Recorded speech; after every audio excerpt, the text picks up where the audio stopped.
if there is any airline pilot, military pilot, or test pilot on board, especially anyone with experience on the Boeing 767 or KC-46, please press your flight attendant call button immediately.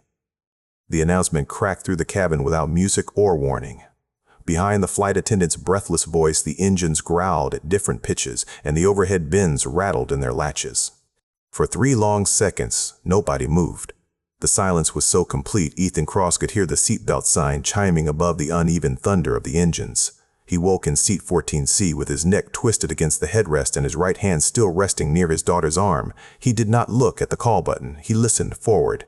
The airplane rolled left, hesitated, then snapped back to the right with enough force to pull a cry from half the cabin. A plastic cup lifted from a tray and struck the ceiling. Someone shouted a prayer. In seat 14B, Lily gasped as the stranger beside her threw an arm across her chest and pulled her close. "Stay down," the woman ordered. Lily twisted against the woman's arm and found her father. Her breath came in quick, frightened pulls. "Dad, are they calling you?" Ethan did not answer. The question landed harder than the sudden roll. He kept his eyes on the closed cockpit door while his mind separated sound from fear, sorting each vibration with instincts he had spent 7 years trying to bury. The aircraft was being flown by hand. Ethan could hear it in the constant rise and fall of engine power, in the delayed corrections, in the way the cabin tilted too far and recovered too fast. Whoever held the controls was chasing the airplane instead of leading it. Every correction became another mistake, and every mistake demanded something larger in return. The right engine carried a rough vibration beneath its roar. Not a dramatic explosion, not the clean silence of a shutdown, something worse in its own way, machinery still working while beginning to come apart. The left engine climbed in power, then eased. The right lagged behind. Ethan pressed his tongue against the dry mouth and counted the imbalance through the floor. A man 2 rows back shouted, "There has to be another pilot on this plane! Somebody get up!" No one did. Seatbelts clicked only when terrified hands checked them again. A baby wailed near the galley. A woman across the aisle whispered that her husband was a doctor, as if one profession might somehow become another at 30,000 feet. The flight attendant returned to the intercom. This time her breathing was louder than her words. "Please, if you have relevant flight experience, identify yourself now." The cabin metal groaned as the airplane entered another slow bank. Lily's fingers closed around Ethan's sleeve while the stranger in 14A kept one hand braced forward and the other wrapped around the child's shoulder. "Dad," Lily whispered again, "you heard them." Ethan looked at her then. 8 years old, hair pressed against her cheek, eyes too wide, trusting him in the terrible way children trusted parents, not because parents always knew the answer, but because children had nowhere else to put the question. Inside him, an old promise tightened until it hurt. Never again would the sky take him away when Lily needed him. Then another sound rose beneath the engines, not from the cabin and not from the speakers. A voice remembered from a phone he no longer kept charged, warm and tired, speaking from 7 years away. Claire's voice. He did not hear the words, only the breath before them. Ethan shut the memory out. The airplane dipped, and the sudden loss of altitude pulled screams from every row. The woman beside Lily tightened her grip. "Look at me, sweetheart, not the aisle, me!" Lily obeyed for half a second, then reached across the armrest and grabbed her father's hand with both of hers. Her fingers were cold and painfully small. He could stay. That was the safe choice for Lily, the promise he had built his life around. Stay close, stay reachable. Never choose a cockpit, a test card, or a machine over the people waiting at home. But the thought broke apart beneath a colder truth. There might not be a home to return to if no one stood up now. The engine surged again, badly mismatched. A warning tone sounded somewhere beyond the cockpit door, faint but unmistakable. Ethan's heartbeat entered the silence between the tones, slow at first, then heavier. He looked at the amber call button above his shoulder. It was less than 12 inches away. It might as well have been 7 years and a lifetime. The man behind them shouted, "Are you a pilot or not?" Ethan ignored him. He looked only at Lily. Her grip hurt. The stranger beside her watched him now, no longer demanding and no longer judging, just waiting. Ethan lifted his hand. His fingers moved toward the button while the airplane rolled once more into the dark, uneven roar. Before his fingertip could touch it, time seemed to fold backward around him. 20 minutes earlier, Ethan Cross still believed the most dangerous thing on this flight was letting his daughter sit beside a stranger. He had not yet heard the engines lose their balance. He had not yet heard Claire's ghost. And he had not yet decided whether to stand. 20 minutes earlier, Ethan Cross was hurrying through the jet bridge with Lily's backpack over one shoulder and both boarding passes pinched between two fingers. "Gate closes in 4 minutes," he said. "Shoes tied? Inhaler?" Lily puffed beside him, dragging a suitcase that rattled over every metal seam. "Yes, Dad. Same answer as 30 seconds ago."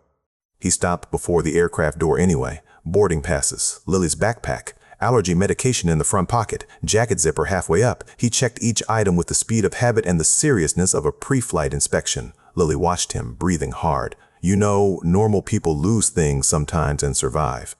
Ethan handed over the passes. "Normal people regret not checking."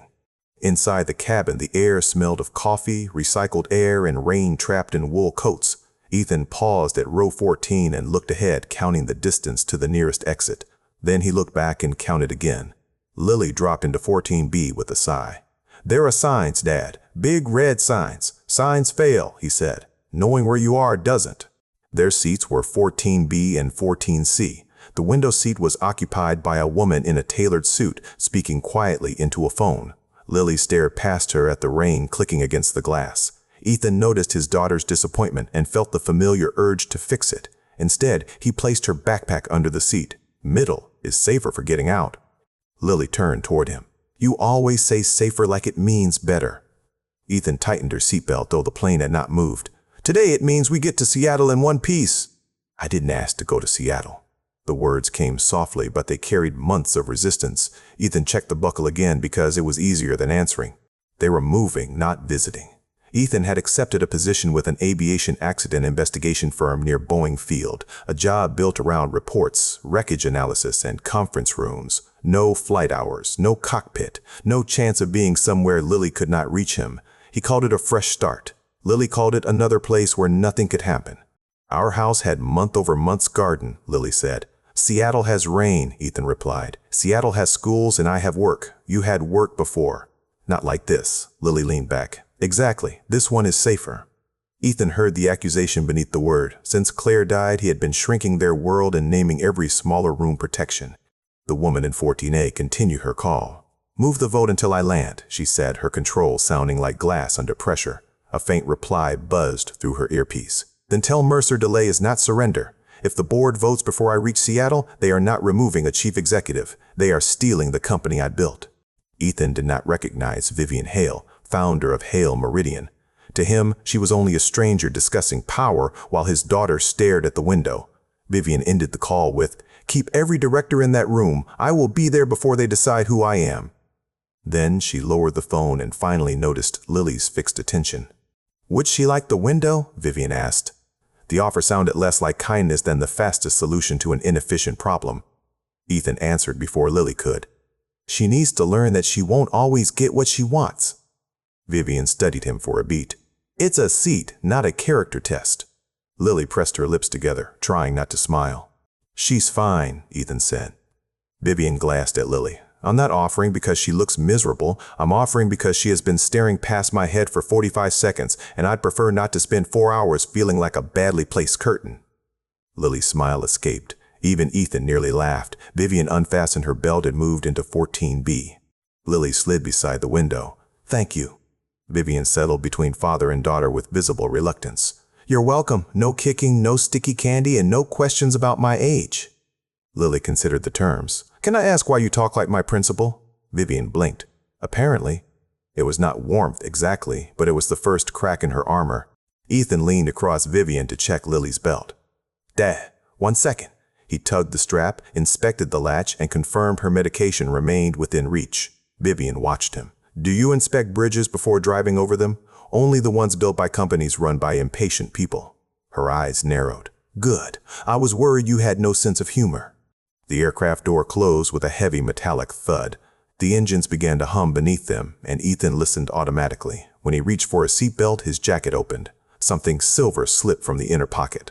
Lily saw the worn pilot's wings before he did. "Dad, is that—" Ethan caught the badge and shoved it away. "It's nothing," he said too quickly. Vivian had seen the fear in his hand. The pilot's wings disappeared into Ethan's jacket, but the silence they left behind stayed between the 3 seats. Lily looked at her father, then at Vivian, clearly deciding whether questions were still allowed. The engines deepened as the aircraft pushed back from the gate. Somewhere overhead, a latch clicked, a baby laughed, and rain whispered against the window beside Lily. Ethan secured his own belt, checked Lily's again, and finally leaned back.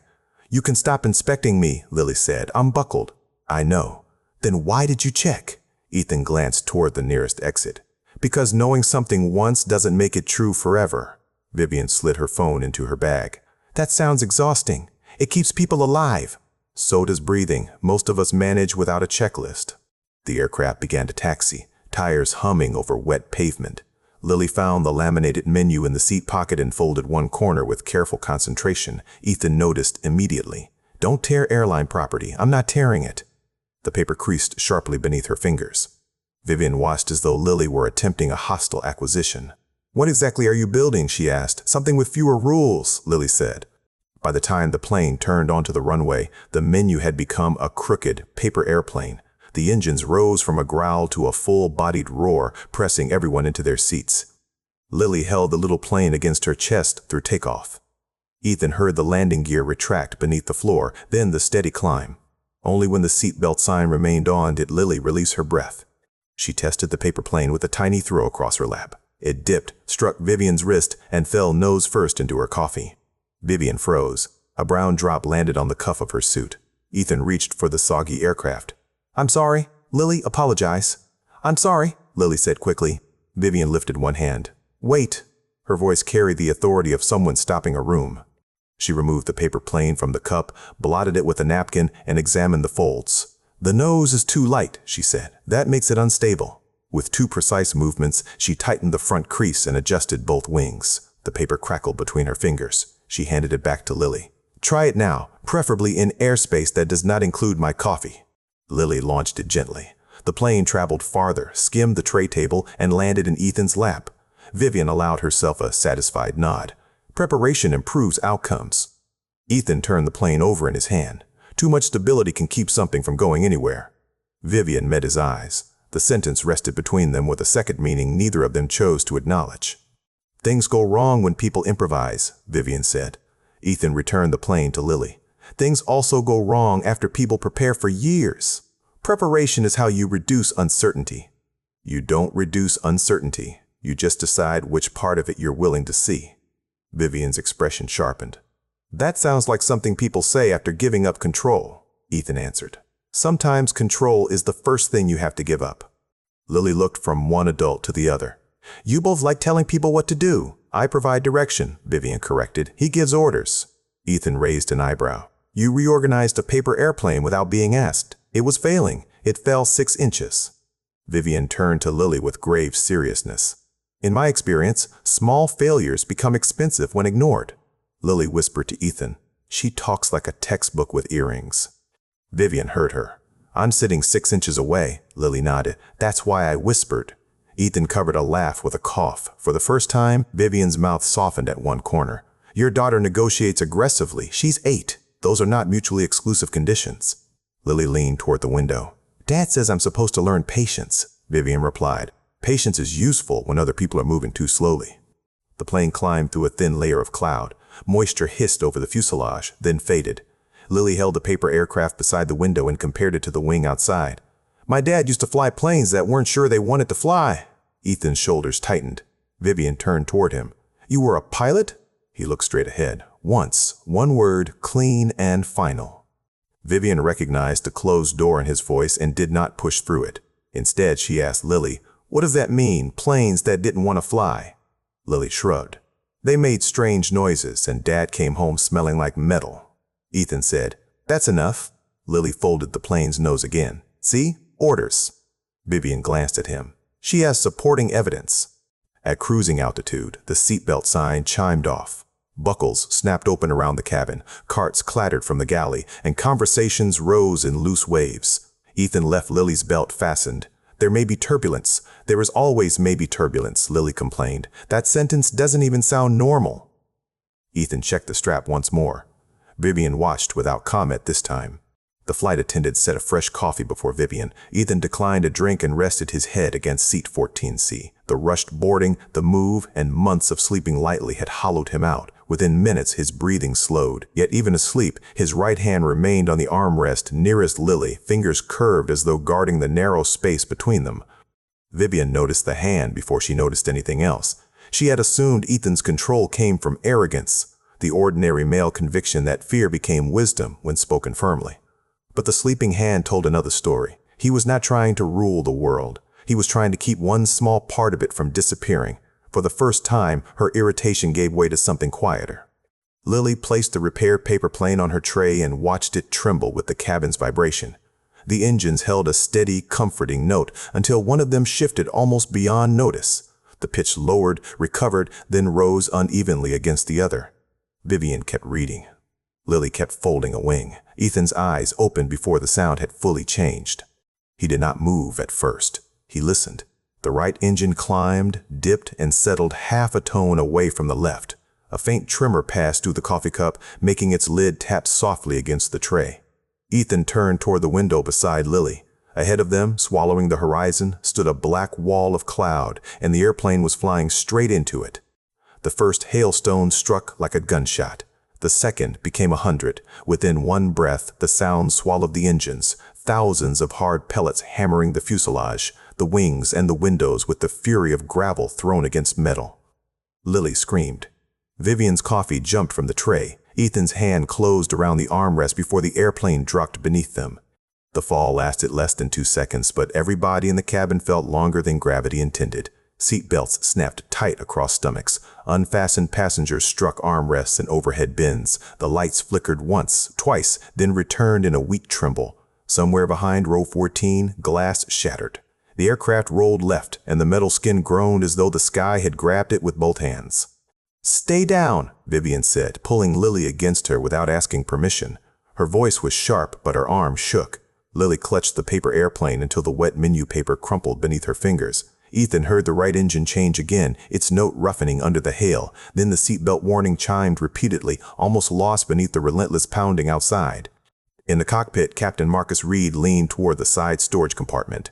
"Unreliable airspeed checklist," Elena Park called, fighting to read 3 instruments that no longer agreed. One display showed the aircraft accelerating. Another insisted they were slowing dangerously.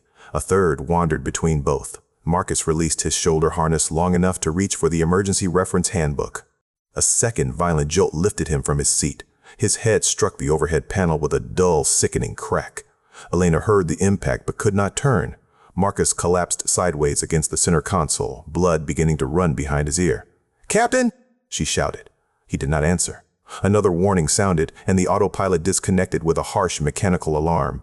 Elena's left shoulder had slammed into the window frame. Pain burned down her arm, but her right hand stayed on the control column. The nose climbed sharply. One airspeed display warned of a stall, while another showed overspeed. She pushed forward, then pulled back when a different alarm screamed. The airplane answered every correction late, forcing her into a cycle of chasing false information. In the cabin, Ethan felt the pattern through the seat. Nose up, power change, nose down, recovery too large, another correction. He no longer saw frightened passengers or flashing lights as separate details. His mind assembled them into one picture. Autopilot gone, unreliable speed data, someone in front trying to fly numbers that could no longer be trusted. The hail weakened as suddenly as it had begun, but the quiet that followed was worse. The engines returned, uneven and exposed. The left held a steady roar. The right pulsed beneath it with a vibration Ethan could feel through his shoes. Lily looked up at him. "Dad, what is happening?" He wanted to tell her turbulence. He wanted to tell her anything smaller than the truth.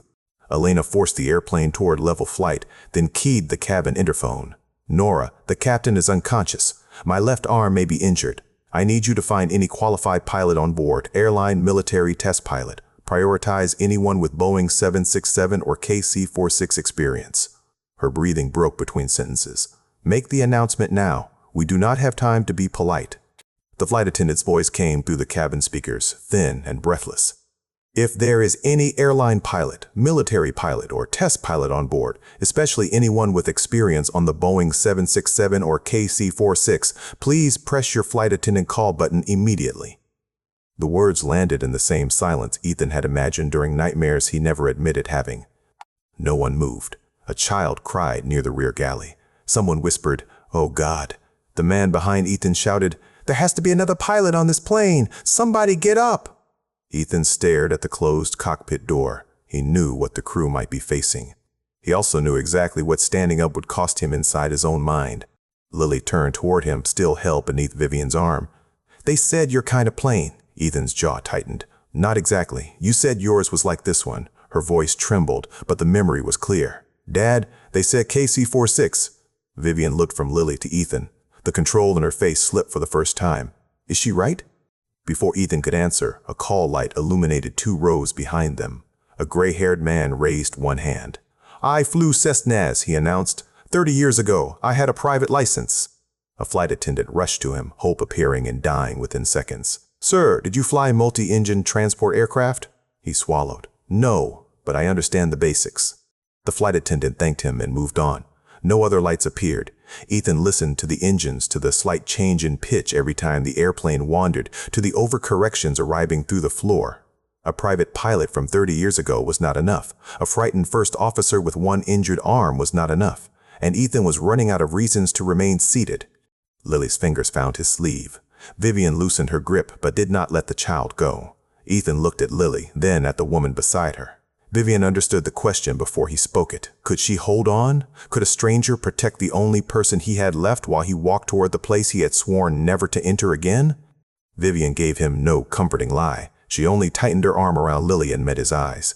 Ethan raised his hand. His heartbeat filled the space between the uneven engines. For one instant, nothing happened except the right engine's ragged pulse. His fingertip touched the call button above seat 14C. With a soft click, the amber light came on. The amber call light above seat 14C glowed like a verdict. A flight attendant turned, spotted Ethan, and pushed toward him through the rocking aisle. Before she reached the row, Ethan released his seatbelt. The metal buckle snapped against the armrest. Lily heard it and grabbed his wrist. No. Her voice was small, but it carried more fear than the screams around them. Dad, you promised. Ethan stopped. The cabin tilted again, and luggage shifted inside the overhead bins with heavy thuds. Lily held tighter. You said you were done flying. You said you would never leave me for a plane again. The words struck the wound he had spent 7 years covering with routines, locked doors, safe jobs, and promises no human being could truly keep. Ethan crouched in the narrow space before her knees. He did not give her a speech. There was no time for one, and children could hear dishonesty long before adults finished decorating it. He placed both hands around hers. I promised I would never leave you to go looking for the sky again, he said, but this time the sky came looking for us. Lily's mouth trembled. For a second, Ethan thought she would refuse to let go. Then she looked down at his jacket. Her fingers slipped inside the open fold and found the worn pilot's wings he had hidden minutes earlier. She pulled the badge free. Its metal edge caught against the fabric before coming loose into her palm. I think you need this, she whispered. Ethan stared at the wings. They had once meant skill, rank, and belonging. After Claire died, they had become evidence in a trial he conducted against himself every night. He wanted to tell Lily the badge could not make him brave. Instead, he closed her fingers around it, then gently pushed her hand back toward his chest. Keep it safe for me. No. Lily shook her head and pressed it into his palm. You keep it safe. The airplane rolled right. Ethan caught the seat to keep from falling across Vivian. Around them, passengers prayed, shouted, and demanded answers no one had. But in the small space between father and daughter, the world narrowed to cold metal, trembling fingers, and a promise neither of them could name. Ethan pinned the wings inside his jacket, then looked at Vivian. Trust did not come naturally to him, especially not with Lily.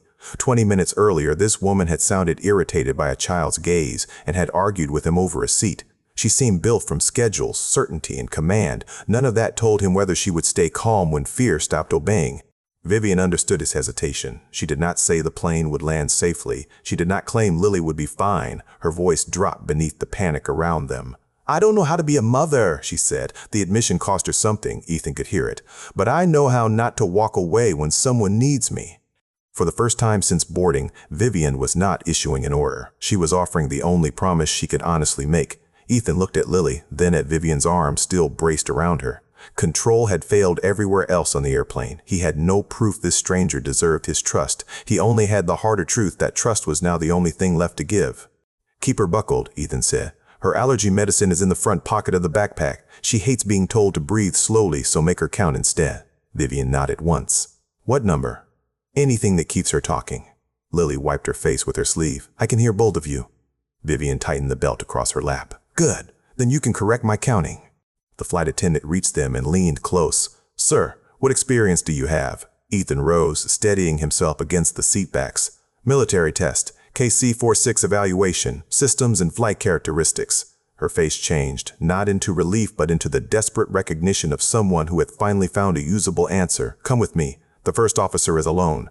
Ethan stepped into the aisle. Lily called, Dad. He turned immediately. She pointed to the empty space beside her, seat 14C, where his backpack remained under the seat and the buckle lay open across the cushion.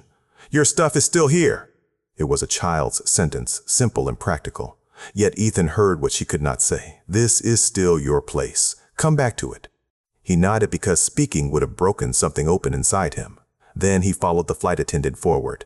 Every row he passed seemed to hold a different version of fear. A man gripping a wedding ring, a woman whispering into a dead phone, an elderly couple holding hands beneath a shared blanket. No one cheered. No one called him a hero. They only watched him walk toward the locked door. The cockpit opened on alarms, blood, and conflicting numbers. Captain Marcus Reed hung unconscious against his restraints, a dark line running behind one ear. First Officer Elena Park sat twisted in her seat, her left arm held close to her body while her right hand fought the control column. 3 airspeed indications disagreed so wildly they might have belonged to 3 different airplanes. Elena looked at Ethan without wasting a second. Experience on the 767? He stepped behind the captain's seat, scanning attitude, altitude, engine power, and the violent movement of the vertical speed. I tested the airplane the Air Force built from it. Elena released one ragged breath. Then today, you're the closest thing we have to a captain. Ethan moved Marcus's limp hand clear and slid into position. The control column trembled beneath his palm. Somewhere behind him, Lily was holding his seat. Somewhere beneath him, the right engine was grinding out a warning no instrument fully explained. Ethan placed both hands on the controls. Before he could say a word, the nose dropped hard and the entire cockpit pitched toward the earth. The nose fell, and the altimeter unwound with terrifying speed. Elena pulled instinctively, but Ethan caught the movement before it became another overcorrection. Don't chase it, he said. His voice was low, almost calm. He ignored the 3 airspeed displays arguing across the panel and fixed his attention on the one thing none of them could lie about, the airplane itself. He read the attitude indicator, the pitch angle, the engine power, and the rate of descent. He felt the pressure building in the control column and listened to the wind sharpening around the fuselage. The aircraft was fast enough to respond, but unstable from conflicting inputs. Ethan eased the nose up only a fraction. Set thrust. Hold it. Let the airplane answer before we ask again. Elena gritted her teeth against the pain in her shoulder. My controls are fighting yours. Ethan looked at her. Then let's make it clean. He wrapped both hands around the column. I have the airplane. Elena released her grip at once. You have the airplane. The words were procedural, but in that cockpit they sounded like a door unlocking after 7 years. Ethan set a pitch attitude he remembered from degraded flight testing on a KC-46, then brought both throttles toward a known power setting. Not a guess, not a desperate correction, a starting point. He watched the vertical speed slow its fall, then listened as the airflow changed from a scream to a steadier rush. No more chasing numbers, he said. We fly pitch and power. The airplane tried to climb too aggressively. Ethan lowered the nose 2 degrees and waited. The left engine responded first. The right lagged, then caught up with a rougher note. He adjusted the thrust with patient, measured movements. Every instinct told the cabin to panic. Every instinct in Ethan told him the opposite. Give the machine time to reveal what it was actually doing. Elena scanned the instruments that still agreed. Altitude reliable. Attitude reliable. Vertical speed looks good.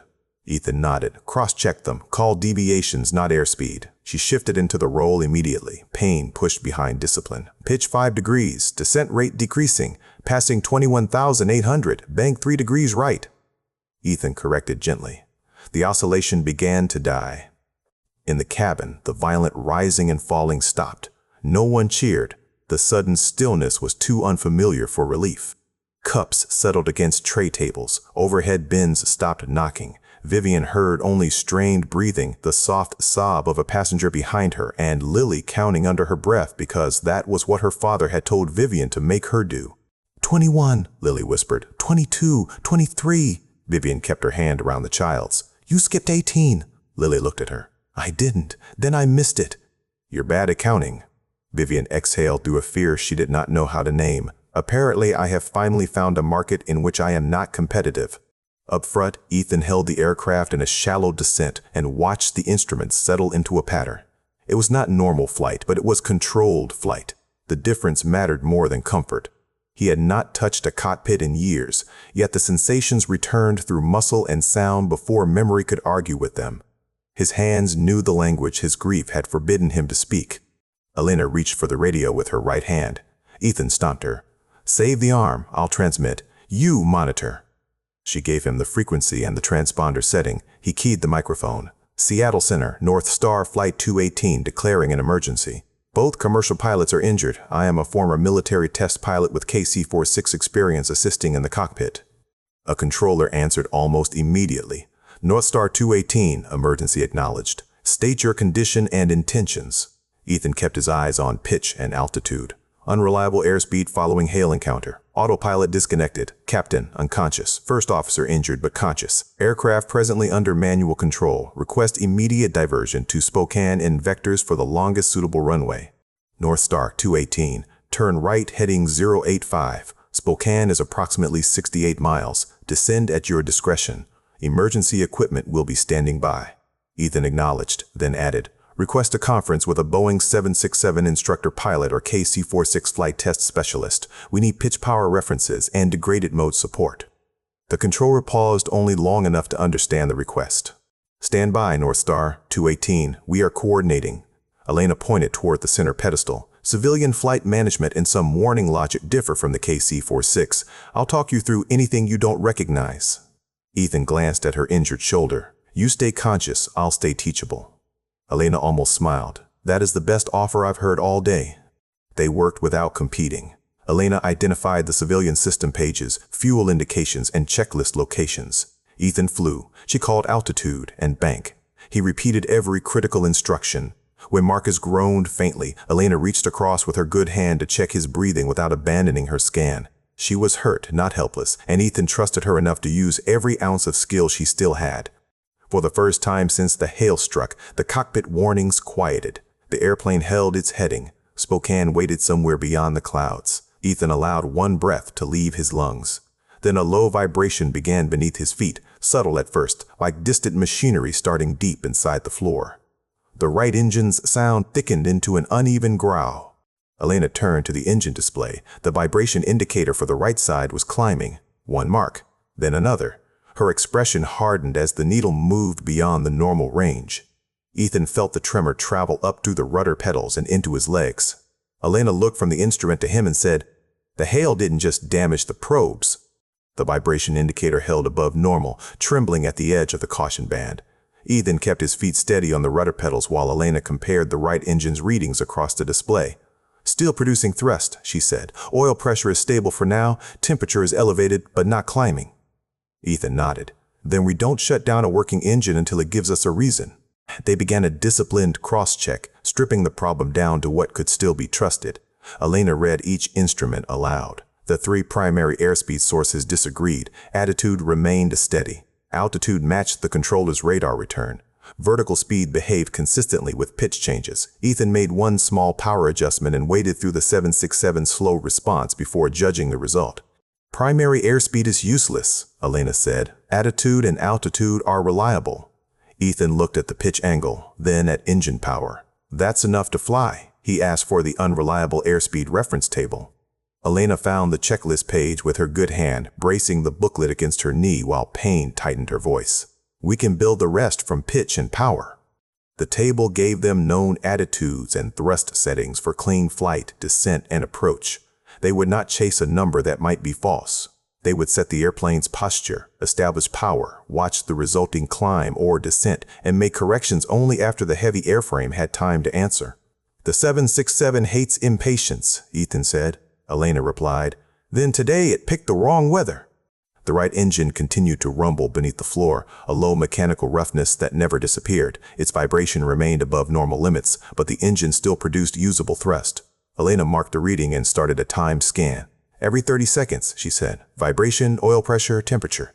Ethan agreed. "We keep it running, but we don't trust it. There's a difference." Seattle Center returned with the diversion details. Northstar 218 Spokane is 67 nautical miles heading 087. Expect approximately 30 minutes to descent and approach at your present condition. Ethan looked at the dark weather ahead. 30 minutes was both too long for a damaged engine and barely enough time to prepare a wounded aircraft for landing. Spokane has the longest suitable runway, full emergency response, and weather currently within minimums, the controller continued. Ceiling 900 feet, moderate rain, visibility near 3 miles, crosswind 16 knots. Elena exhaled carefully. Not friendly. Ethan held the heading. It only has to be friendly. It only has to be possible. A new voice entered the frequency after a burst of static. It was older, controlled, and familiar enough that Ethan's shoulders tightened before the man finished speaking. Northstar 218, this is retired Colonel Samuel Voss on a patch line from Boeing Field. I'm told we have a former KC-46 test pilot flying a damaged 767. Ethan did not answer immediately. The voice came again, sharper now. Cross? Elena glanced at Ethan. His hand remained steady on the control column, but the muscles in his jaw locked. Voss needed no introduction. He had commanded the KC-46 test program, taught Ethan how to listen to an airplane before believing its instruments, and watched him disappear from aviation without explanation anyone was allowed to question. I thought you'd never sit in the left seat again, Voss said. Ethan watched the pitch angle. So did I. There was no reunion in his tone, only work. Voss seemed to understand. Then we'll waste no time pretending this is sentimental. Give me attitude, power, altitude, configuration, and what the right engine is doing. Ethan delivered the numbers. Elena added the vibration trend and confirmed that oil pressure had not yet fallen. Voss did not announce a miracle or produce a perfect answer. He asked them to verify the clean flight pitch setting, then compare the actual descent rate against the reference table. He reminded Ethan that the civilian 767 would respond more slowly than the test configurations he remembered. Make one change, Voss said. Then give it time. This airplane carries momentum like a grudge. Ethan eased the thrust back by a measured amount. The vertical speed increased slowly, then settled. Elena called the trend. Voss confirmed the result.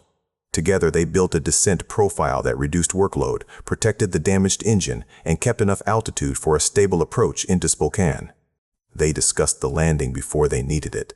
Longest runway, minimal configuration changes, no unnecessary turns, gradual flap extension, known pitch and power settings at each stage. Ethan repeated every step, not because he had forgotten how to fly, but because the cockpit could not afford assumptions. Elena added the civilian switch locations. Voss corrected one power estimate. The first real plan took shape between 3 injured histories. In the cabin, the change was almost imperceptible. The aircraft continued descending, but the motion felt deliberate now. Vivian heard the engines hold a steadier note and noticed Lily's counting had slowed. Is that good? Lily asked. Vivian did not pretend to know. It means someone up front has stopped arguing with the airplane. Lily looked toward the cockpit. That sounds like Dad. Back in the cockpit, Spokane Approach accepted the emergency handoff. Rescue crews were positioning near the runway. Weather radar showed scattered heavy cells, but the final approach remained open. For one brief moment, every voice on the frequency sounded a line toward the same goal: get Northstar 218 onto the ground before the right engine changed its mind. Voss asked Ethan to confirm the next pitch setting. Ethan answered.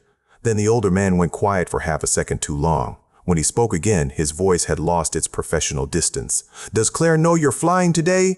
Ethan's fingers tightened around the control column until the worn grip pressed into his palm. The airplane remained steady. Ethan did not. No one in the cabin heard Samuel Voss ask about Claire. They heard only the engines, the rain beginning again against the windows, and the careful descent that felt too controlled to be safe and too strange to be ordinary. Without information, every passenger invented an ending. Fear moved through the rows faster than any announcement could have contained. A man near row 20 unbuckled and pushed into the aisle. My wife is in first class, he said. I'm going to her. Nora Hayes blocked him with both arms braced against the seatbacks. You are going back to your seat. Behind him, another passenger held up a phone and whispered loudly, the pilots are gone. This plane is going down. The video spread panic before it could spread anywhere else. People began asking questions over one another. Was there a fire? Had an engine failed? Why were they descending? Vivian felt the old instinct rise inside her, the one that had built companies, silenced rooms, and turned uncertainty into orders before anyone else could name it. She unfastened her belt and stood. Everyone needs to be quiet, she said, projecting above the noise. The crew needs to explain the situation. You She pointed toward Nora. "Find whoever is in command and tell them we require accurate information now." Nora turned slowly. Her face held exhaustion, anger, and the authority of someone who did not need to announce her title to possess it. "At your company, people may follow your orders," Nora said. "On this airplane, you sit down when I tell you to." A few passengers stared. Vivian felt the rebuke like a slap delivered in public. She had spent most of her life ensuring no one spoke to her that way, but the floor tilted beneath her, and Nora did not move. Vivian sat. The humiliation burned hotter because Nora was right. She had demanded control from people carrying responsibilities she did not understand. Lily watched her with frightened, curious eyes. "Do you always get told no like that?" she asked. Vivian adjusted her sleeve. "Not often." Lily considered this carefully. "Maybe that's why you look surprised." Before Vivian could answer, a sharp metallic snap sounded from the rear galley. A service car had broken free from its latch. It rolled into the aisle, gathering speed as the aircraft descended. Nora lunged for it, but the heavy cart struck a seat and twisted sideways. Trays rattled inside. Hot drink containers slammed against the doors. Vivian was moving before she thought. She grabbed the side handle as Nora caught the front. The cart dragged both women several feet. Metal scraped the seat frames. A broken latch cut across Vivian's palm, but she held on until Nora secured the wheels and another attendant wedged the cart against an empty row. Only then did Vivian feel the bright sting of pain. "Sit down and let me see your hand," Nora said. Vivian looked at the thin line of blood. "It's nothing." Nora tore open a first aid wipe. "That was not a request." This time, Vivian obeyed without resentment.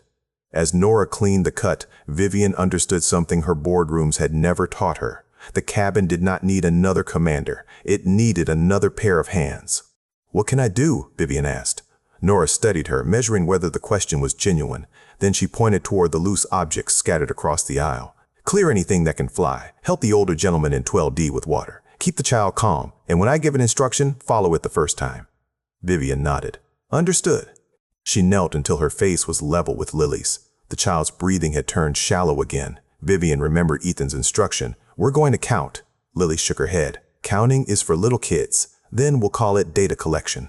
Lily frowned. "That sounds worse." "Probably, but we're doing it anyway." Together, they counted each slow breath. Vivian gathered phones, cups, and loose books from the floor, placing them beneath seats. She carried water to an elderly passenger whose hands shook too badly to hold the bottle. She helped Nora check latches without asking for explanations.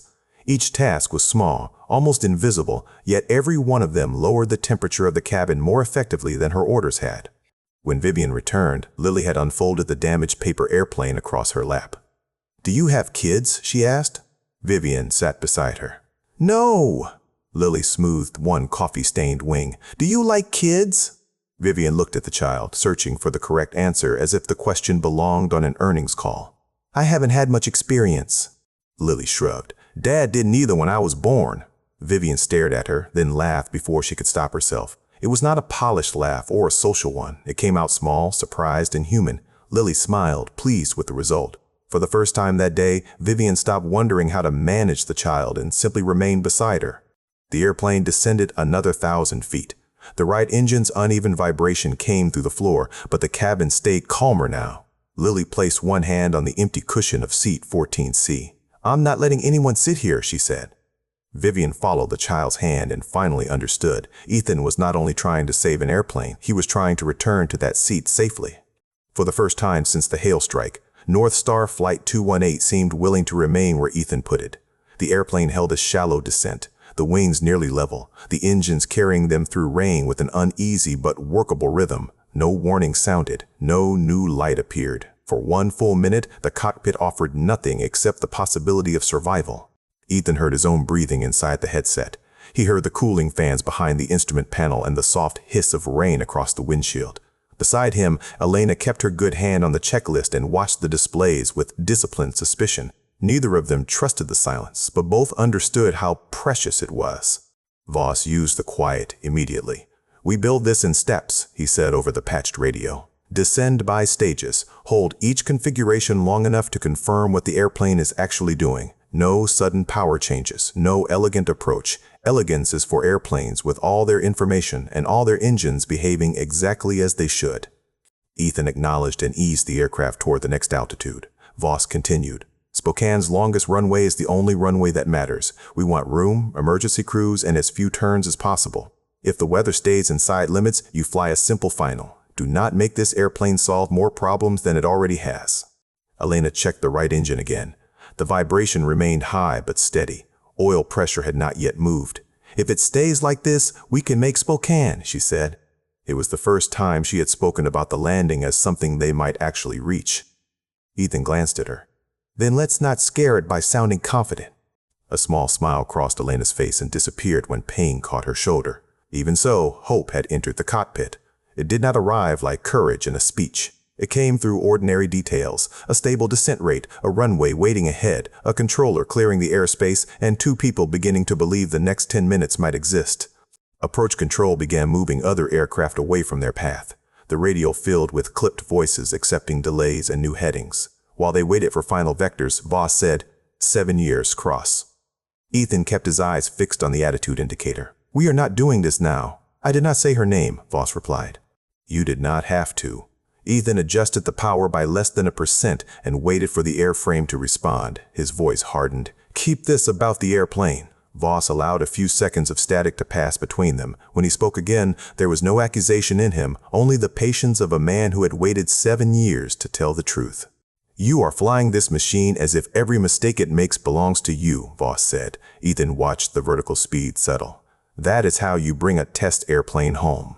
"No," Voss answered. "That is how a man punishes himself while pretending it is professionalism." Elena looked down at the checklist, giving Ethan the privacy a cockpit could not provide. The words found the place Ethan kept sealed. He saw none of the memory clearly. He only heard fragments: Claire's tired breath on an old message, the click before the recording began, Lily crying in another room while someone told him his wife had collapsed. He forced the sounds away and tightened his grip on the control column. "Pitch is stable," Elena said quietly. She was not changing the subject. She was giving him something solid to stand on when memory threatened to pull him under. Ethan nodded. "Power steady." The airplane continued toward Spokane, carrying more than passengers and damaged machinery. It carried 7 years of blame Ethan had mistaken for loyalty to the dead. A faint voice came through the cabin interphone speaker left open near the center console. Vivian was speaking to Lily somewhere behind them. "Slow breath," she said. "You can insult my counting afterward." Lily answered, too softly for Ethan to catch the words, but he heard the steadiness returning to her voice. His daughter was afraid. She was not alone. Nothing romantic lived in that sound. There was no promise between Ethan and Vivian, no sudden intimacy created by danger. There was only evidence that the stranger from seat 44A had stayed, exactly as she said she would. Ethan allowed one breath to leave his chest without controlling its length, its purpose, or what might happen after it. The right engine vibration warning erupted before that breath was finished. A hard chime cut through the cockpit. Elena's eyes snapped to the display. The vibration number climbed past its previous high, paused, then rose again. Beneath Ethan's feet, the tremor deepened from an irritation into a force, beating unevenly through the rudder pedals and floor. "Oil pressure is falling," Elena said. The words came faster now. Not collapsed, but trending down. Ethan held the heading as the right engine's note roughened against the steady left. Voss asked for the readings. Elena gave them twice. The second set was worse. The engine was still producing thrust, but each second was narrowing the argument for keeping it alive. Voss's voice returned, stripped of everything personal. "Ethan, listen carefully. If that number rises any further, you will have to shut the engine down." Ethan looked at the distance remaining to Spokane, then at the shaking indicator. One damaged engine was dangerous. One working engine was a promise the airplane might not be able to keep. The right engine vibration kept climbing, each new digit narrowing the future. Elena opened the shutdown checklist and braced it against her knee. Ethan held the airplane steady while Voss read the decision points over the radio. Oil pressure was still present, but falling. Temperature continued rising. The engine had not failed yet, which made shutting it down feel less like procedure and more like betrayal. "Confirmed thrust reduced on the right," Elena said. Ethan eased the lever back and waited. The vibration dipped for 3 seconds, then returned stronger. A shudder moved through the rudder pedals and up his legs. Voss asked for the trend. Ethan gave it. The silence that followed held the answer. None of them wanted to say aloud. They were approaching the point where caution would become delay.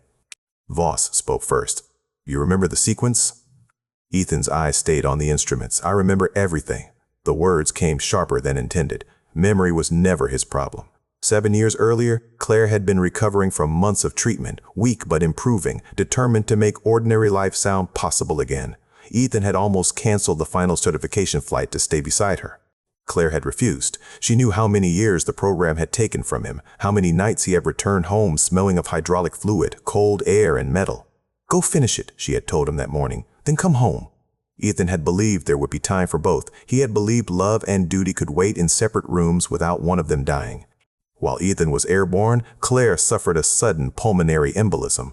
The call reached the operations room while his aircraft was still completing the test card. He landed 11 minutes after she lost consciousness. 11 minutes became the distance by which he measured every failure afterward. By the time he reached the hospital, machines were speaking for the woman whose voice he had missed. He never heard her final words. There was only an unfinished voicemail recorded earlier that day, Claire drawing breath before speaking, then the message cutting off. Ethan kept that fragment for years because the silence allowed him to imagine anything inside it: forgiveness, accusation, fear, or the simple request to hurry home. His grief chose the cruelest version and repeated it until it sounded true.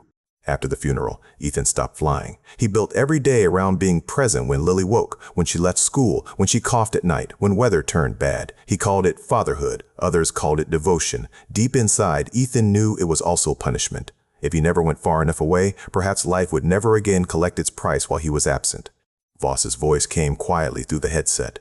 "Claire wanted you to come home, Cross. She did not ask you to turn that home into a place where neither you nor Lily was allowed to live."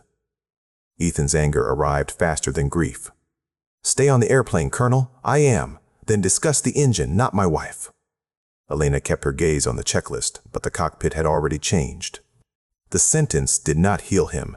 It struck too close to the wall he depended on. Ethan tightened his grip and watched the right engine readings worsen. Voss did not argue. He returned to power settings, shut down criteria, and the effect of asymmetric thrust.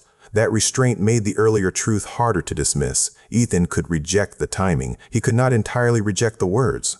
In the cabin, Vivian checked her watch again. Lily noticed. "You keep doing that." Vivian lowered her wrist. "Doing what?" "Looking at the time like it owes you something." The remark sounded so much like Ethan that Vivian almost smiled. Instead, she looked at the blank phone screen in her hand and heard the boardroom she could no longer control moving forward without her. "They may be voting me out of my company," Vivian said. Lily frowned. "But it's your company. I started it. That doesn't mean I own everyone's decision." The sentence tasted unfamiliar. Vivian had built Hale Meridian so no one could decide her future for her, yet somewhere in Seattle, people were doing exactly that while she sat powerless beside an 8-year-old child. Lily touched the coffee-stained paper airplane. "Are you scared?" Vivian's first instinct was to answer with strategy. The votes were uncertain. The bylaws were complicated. Her legal position was strong. Instead, she looked at Lily and let the truth stand without armor. "Yes."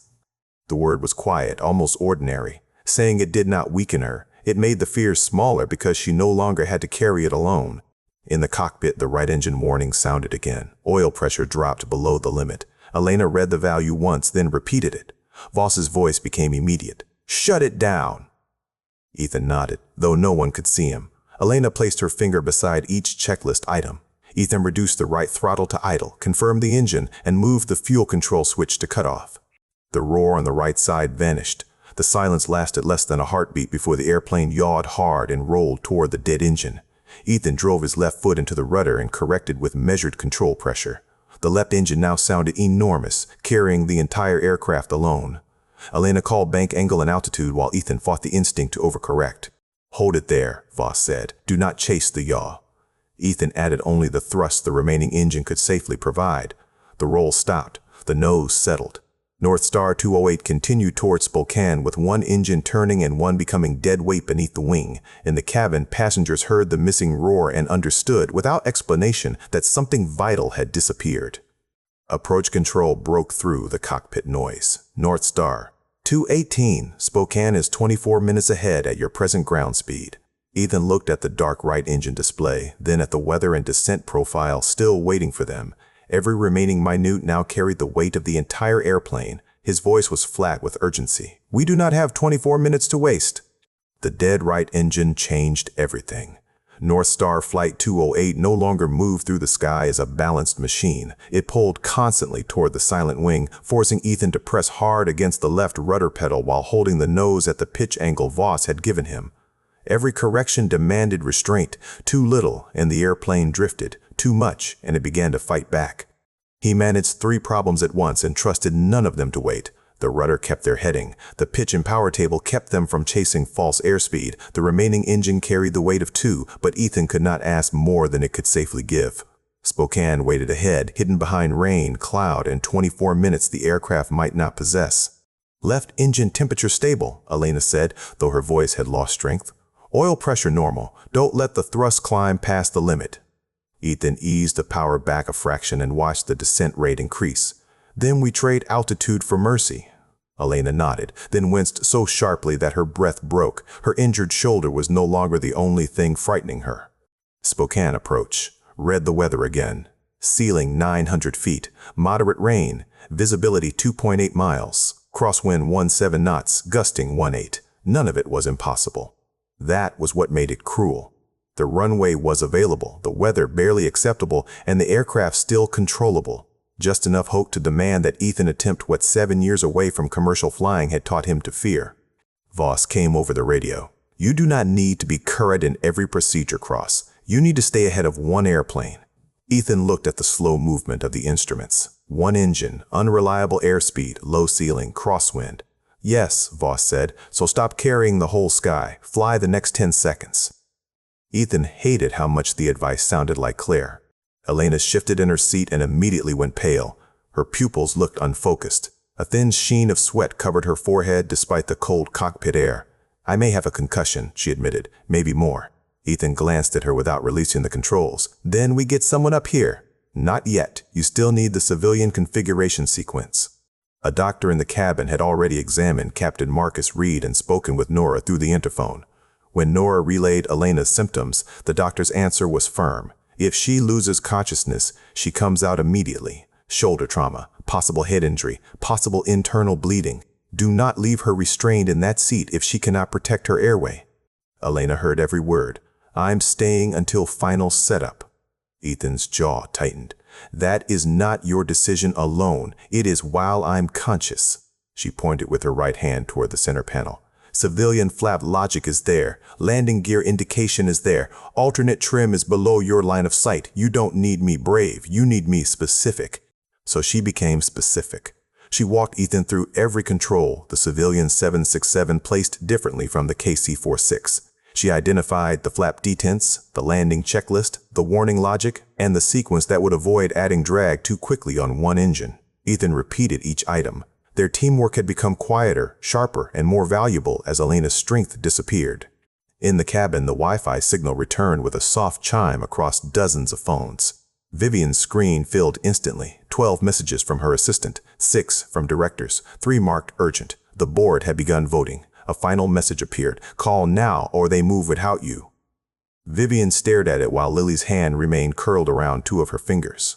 For most of her life, Vivian had believed absence was surrender. If she was not in the room, someone else controlled the outcome. Every instinct demanded that she call, argue, threaten, and hold the company together by force. Then Lily shifted closer as the airplane tilted. The child did not ask Vivian to fix the plane. She only asked, "Are you still here?" Vivian powered the phone off. Hale Meridian still mattered. Thousands of employees mattered. The company was not a toy she could abandon when frightened. But for the first time, she understood that a system could survive one decision without her, while a terrified child might remember forever whether the adult beside her had stayed present. "Yes," Vivian said, "I'm still here." Nora saw the darkened phone and the way Vivian turned fully toward Lily. Something in the flight attendant's expression softened. "I need help preparing the cabin," she said. Vivian stood only after Nora nodded permission. Together they checked seatbelts, cleared the aisle, secured loose objects, and repeated the emergency brace instructions until frightened passengers could say them back. The aircraft descended through 12,000 feet.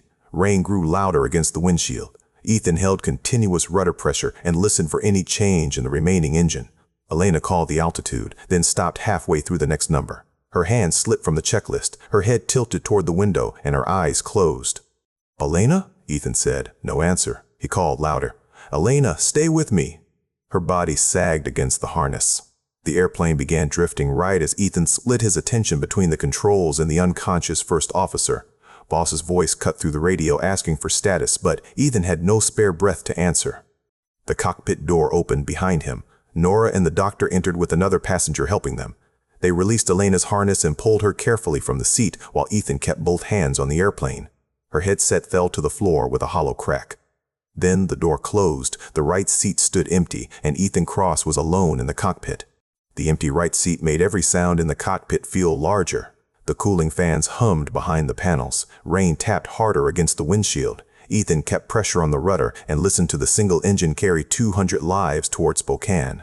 Before the final approach began, he reached for the interphone and asked Nora for one thing. "Put Lily on." His voice came out rougher than he intended. For several seconds there was only static, movement in the cabin, and the muffled instructions of flight attendants securing the last loose items. Then a small breath reached him through the line. "Dad?" Ethan closed his eyes for 1 second and opened them before the airplane could drift. "Where are you?" Lily asked. The question was so simple that it hurt more than fear. Ethan looked at the instruments, the clouds, and the empty seat beside him. "Up front," he said through the headset. Another pause followed. He could hear her breathing, not crying now, just trying hard not to. "Are you coming back?" she asked. Ethan could have lied. He could have said yes in the easy voice parents use when they believe certainty was a form of love. But Lily had already heard too many promises built from his fear. He would not give her another one. "I'm trying," he said. The words were quiet, honest, and far smaller than what both of them needed. The line remained open. Somewhere behind Lily, Nora gave instructions about brace positions. A seatbelt clicked. Someone began to pray, then stopped when another passenger asked for silence. Ethan waited, gripping the control column while the airplane descended through rain. At last, Lily said, "I'm holding your seat." His throat tightened before he could answer. He saw seat 14C as clearly as if he were still beside her, the open buckle, his backpack beneath it, the place she had refused to surrender. Ethan lowered his head for half a heartbeat. "Don't let anyone take it." Lily answered immediately, with the fierce certainty only a child could give. "I won't." The words steadied him more than any instrument. Vivian took the phone. Her voice no longer carried the sharp control Ethan had heard before takeoff. "She's with me." Ethan swallowed. "Thank you for staying." Vivian did not tell him to save them, and she did not pretend she belonged inside the promise between father and daughter. She only said, "She's waiting for you. Don't make her wait long." Before Ethan could reply, he heard Lily whisper near the receiver, "Can you hold my hand when we land?" Vivian's answer came without hesitation. "I was going to ask you the same thing." Ethan heard their hands meet through the faint rustle of clothing and the small sound Lily made when fear finally found somewhere safe to rest. The line disconnected. Ethan placed the interphone back in its cradle and let the silence settle around him. He was still alone in the cockpit, but the loneliness had changed. Lily was holding his seat. Vivian was holding Lily's hand. Voss was still in his headset. For the first time in years, survival did not feel like something he had to earn alone. In the cabin, Nora's voice rose above the rain and engine noise. "Brace positions now. Heads down. Stay down until we stop." Seatbacks creaked as passengers folded forward. Vivian secured Lily's belt, then her own, and placed the child's hand between both of hers. The paper airplane rested crushed but intact in Lily's lap, its coffee-stained wings trembling with the aircraft. Voss returned with the final approach numbers. "Use the clean descent setting until glide capture, then configure in stages. Gear before the next flap change. Watch the left engine temperature. Do not add power quickly. If the airplane starts to sink, correct pitch first, then add only what the engine can give you." Ethan repeated every instruction aloud. Spokane. Approach cleared Northstar Flight 218 for the emergency final. Descend to 3,000. Turn left heading 062. You are 12 miles from the runway. Ethan eased the airplane into the turn, holding rudder against the dead engine. The 767 responded slowly, as Voss had warned, carrying its weight and momentum through the gray air like a wounded animal unwilling to fall. "Final weather," the controller said. "Ceiling 900 feet. Visibility 2.7 miles. Wind 160 at 17, gusting 18. Ethan acknowledged. The crosswind would push them across the runway centerline, and one engine would make every correction uneven. He checked pitch, power, altitude, and the sound of airflow. Nothing else could be trusted completely. The aircraft entered the cloud layer. Rain became a steady roar against the windshield, erasing all sense of distance. Outside, there was no horizon, no ground, no runway, only gray pressure and the white pulse of the wing lights. Inside, the altitude calls continued. 2,500, 2,000, 1,800. Ethan followed the numbers Voss gave him. At 1,500 feet, he lowered the landing gear. The mechanism thundered beneath the floor, followed by 3 green indications. Drag increased, and the airplane pulled harder toward the silent right side. Ethan corrected with rudder and adjusted pitch before touching the power. The left engine answered with a strained, steady roar. Voss said, "Hold it, let it settle." 1,400 feet, 1,300. Ethan leaned forward, searching through the rain for the first sign of runway lights. The windshield gave him nothing. In the cabin, Lily held Vivian's hand beneath both of theirs. In the cockpit, Ethan listened to the engine, the rain, and his own breathing. At 1,200 feet, the runway was still invisible. At 1,200 feet, the world outside the windshield was nothing but rain and gray pressure. Inside the cockpit, every sound had become painfully distinct. The click of a lever, the rasp of Ethan's breath, the low strain of the single left engine, and Voss's voice arriving through static like a hand reaching across the dark. "Next flap setting," Voss said. Ethan moved the lever 1 detente. The mechanism answered beneath the floor with a deep mechanical hum. Drag increased immediately. The dead right engine became a heavy anchor, and the airplane yawed toward it.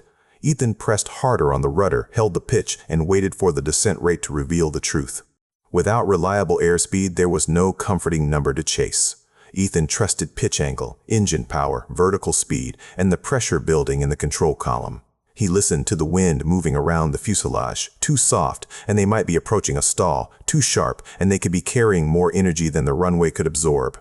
1,100, the automated voice called. Rain hammered the glass. The left engine's vibration traveled through the throttle under Ethan's hand, steady but burdened. He adjusted power by the smallest possible amount and waited through the 767's long response. Voss had been right. Impatience was another kind of mechanical failure, except this one began inside the pilot. Ethan lowered the flaps another stage. The airplane rolled slightly, then slipped off heading. He corrected with rudder, resisted the urge to force the wings level too quickly, and watched the vertical speed settle. Years earlier, in the KC-46 program, he had learned that a large airplane never forgave a pilot for confusing urgency with speed. Voss's voice sharpened. "Remember the flare. This is not a military landing. You cannot drive it onto the runway and expect the gear to forgive you." Ethan swallowed. "I remember." Yet his body had not performed that motion in 7 years. Memory lived in his hands, but grief had spent years teaching those same hands to doubt themselves. In the cabin, a man began praying loudly enough for 3 rows to hear. Someone behind him started crying. Nora's command cut through both sounds. "Brace position, heads down, stay down until the aircraft stops." Seatbacks creaked as passengers folded forward. The cabin no longer felt like a crowd. It felt like hundreds of separate hearts waiting for one answer. Vivian wrapped one arm around Lily while keeping both of them secured. She did not say they would be fine. She had learned that false certainty was only fear wearing expensive clothes. Instead, she counted softly. 1, 2, 3. Lily matched each breath to the numbers. When Vivian's voice shook, Lily squeezed her hand and counted the next one. 900 feet, the cockpit voice announced. Ethan leaned forward. The cloud ahead began to thin, but the runway still had not appeared. Only a pale glow moved somewhere below the rain. He checked pitch, power, descent rate, and the strain in the rudder pedal. Every sense told him they were close. None could tell him close enough. 800, the voice said. Then the cloud tore open. Runway lights appeared through the rain, blurred at first, then hardening into 2 parallel lines. Relief rose in Ethan's chest and died almost immediately. The runway was not centered in the windshield. The crosswind had pushed the airplane right, and the lights were sliding steadily toward the left side. "You're displaced right of center line," Spokane approach said. Ethan already knew. He could feel the wind pressing against the tail and the dead engine magnifying every correction. He increased left rudder, adjusted the bank by a breath, and protected the remaining engine from a sudden power demand. The runway moved toward center, then began drifting away again. Voss spoke with deliberate calm. "Do not fight the entire crosswind at once. Hold the crab. Correct slowly." Ethan followed the instruction, keeping the nose pointed slightly into the wind while the aircraft's path angled toward the runway. The control column felt heavier now. The sound of airflow changed with every small correction, whispering warnings no damaged instrument could translate. 700 feet. The runway remained offset. Rain smeared the lights across the windshield. Ethan checked the terrain display and the power available from the left engine. A missed approach would require climb thrust, gear retraction, flap changes, and a wide turn while the airplane was already unbalanced. Each step would create a new chance to lose control. In the cabin, Lily's forehead rested against Vivian's arm. "Is Dad landing now?" she whispered quietly. Vivian heard the engine change and the landing gear hum beneath the floor. "Yes." Lily took another breath. "Is he scared?" Vivian looked toward the cockpit door. "Probably." Lily nodded against her sleeve. "Then he knows how we feel." 600 feet, the automated voice called steadily. Voss paused before speaking. "Ethan, you can go around." The words were technically correct and emotionally impossible. Ethan looked at the remaining thrust, the low cloud behind them, the rising ground beyond the airport, and the unstable sequence a second approach would demand from one exhausted engine.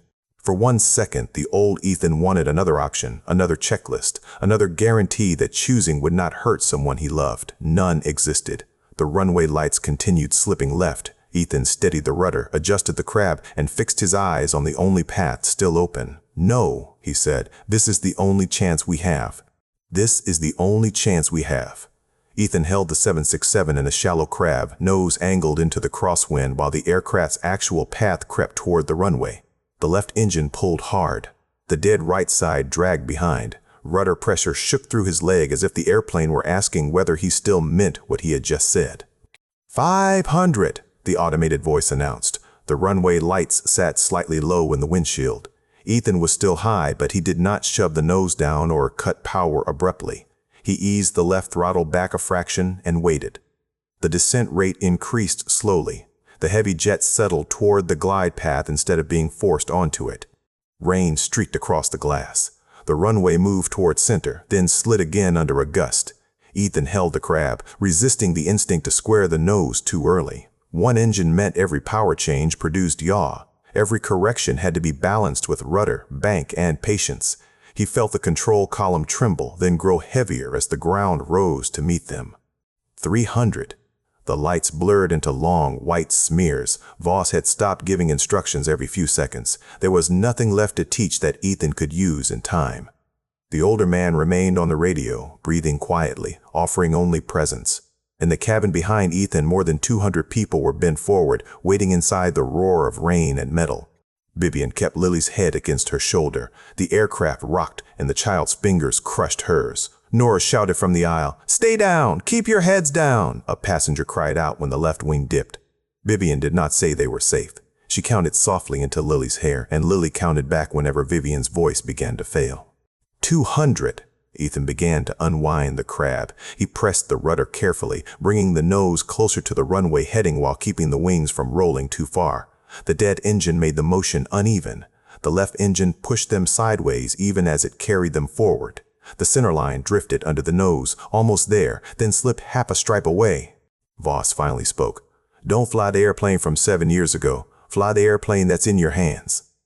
Ethan heard Claire's unfinished breath inside the words, but this time he did not let the memory take control. He looked at the runway, the pitch angle, and the machine answering his touch now. "I have this airplane," he whispered to himself. 100. The runway filled the windshield. Ethan checked the pitch one last time, then shifted his focus to the far end. The left engine remained above idle, still pulling against the dead side.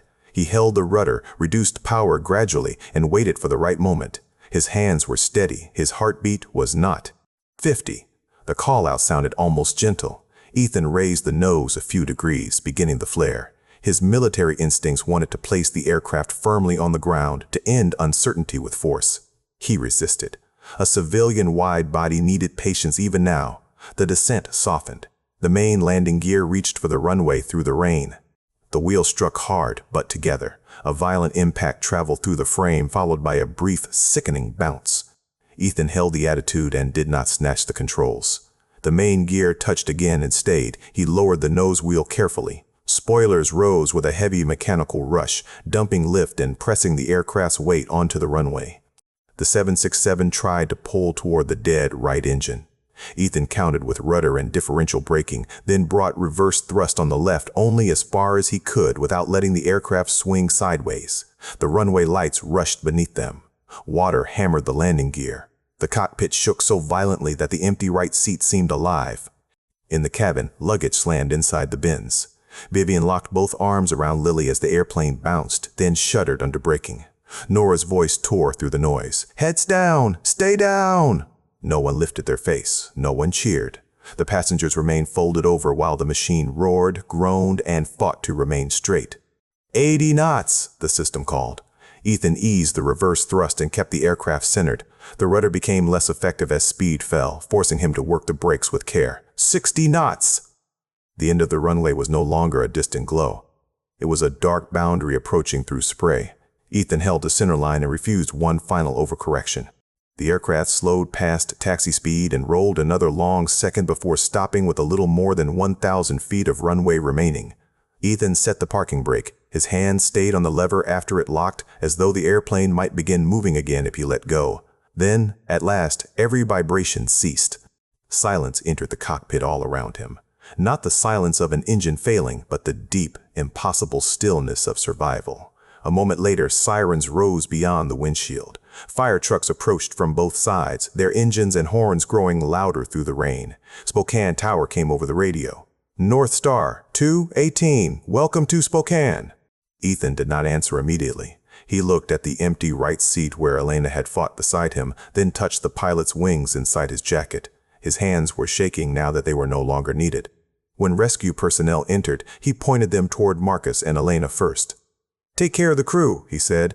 "They kept this airplane alive." He did not look for cameras, applause, or anyone waiting to call him a hero. Ethan rose slowly, stepped through the cockpit door, and walked into a cabin filled with stunned, tearful faces.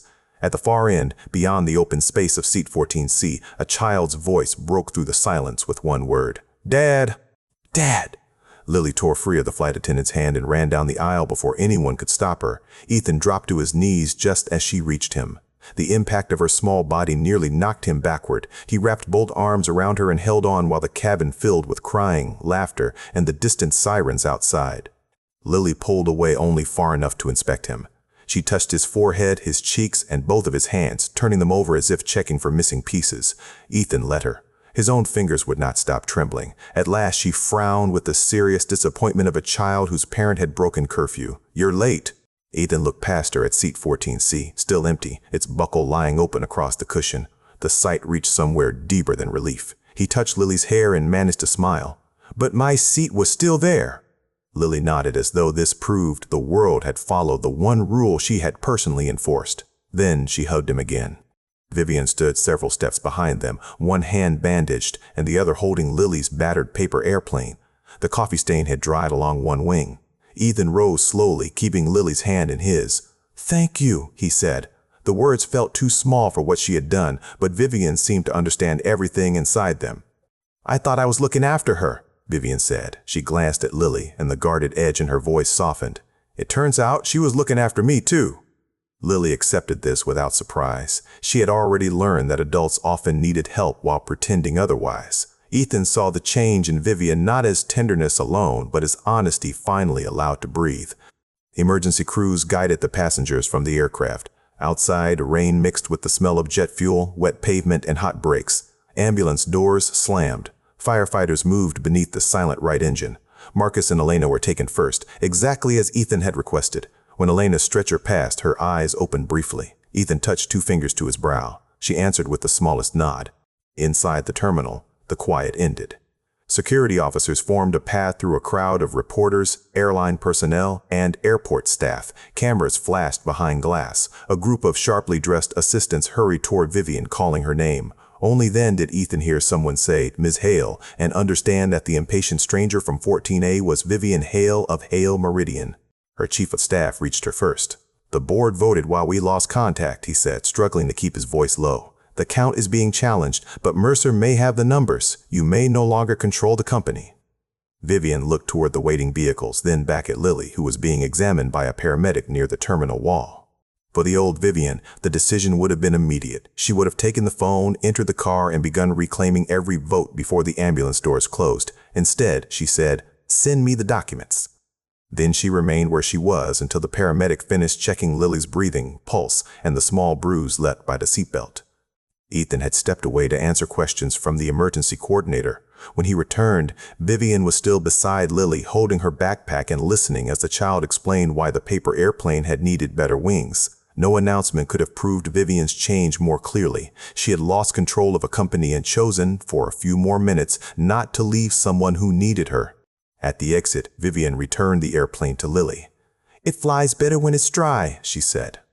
Lily accepted it carefully. A driver opened Vivian's car door and her assistants surrounded her again with phones and urgent voices. Vivian looked once at Ethan, then allowed the crowd to carry her toward the vehicle without asking him for anything. Later, in the airport shuttle, Lily unfolded the paper airplane across her knees. Inside, beneath the old coffee stain, Vivian had written a phone number in one line, "Coffee." On the ground, this time, Vivian. Lily handed it to Ethan. "Are you going to call her?" He studied the number. "I don't know yet." Lily shrugged and leaned against the window. "She drinks coffee. You drink coffee." It was not wisdom, at least not the kind adults like to frame and repeat. It was simply the obvious logic of an 8-year-old who believed two lonely people might begin with the one thing they already knew how to share. Through the rain-streaked glass, Ethan saw Vivian beside a dark car. Before stepping inside, she turned. Their eyes met across the lane of emergency vehicles and moving passengers. Neither waved, neither promised anything. For once, Ethan did not need certainty to let a moment matter. Vivian entered the car, and the door closed softly behind her. Ethan opened his wallet. The old pilot's wings rested inside, no longer hidden at the bottom of a drawer. He placed the paper airplane beside them. One belonged to the life he had tried to bury. The other belonged to a life that had not begun. As the shuttle moved, the two objects touched with every turn. Beside him, Lily rested her head against the glass, already asleep, while Spokane's runway lights slowly faded behind them. For 7 years, Ethan Cross had lived as though every open door might take away someone he loved. But that night, for the first time, he wondered whether an open door might also bring someone home. Before we end, I want to share what this story means to me. Courage is not always the absence of fear. Sometimes, it is simply taking the next step when no choice feels safe. And healing does not mean forgetting the people we have lost. It means allowing their love to guide us forward instead of letting our pain close every door. Ethan believed protecting his daughter meant removing every risk from her life. Vivian believed strength meant never depending on anyone, but sometimes the strongest thing we can do is trust another person, admit that we are afraid, and remain present when someone needs us. Have you ever been given a second chance you never expected, or have you witnessed someone find the courage to begin again after loss? Please share your story in the comments. Your experience may be exactly what another person needs to hear today. And tell us where you are listening from. We would love to know how far this story has traveled. If this story touched your heart, please subscribe to the channel and turn on notifications for more emotional and inspiring stories. Thank you for staying with us until the end. Take care of yourself, keep your heart open, and never forget, sometimes an open door does not take someone away, sometimes it brings someone home.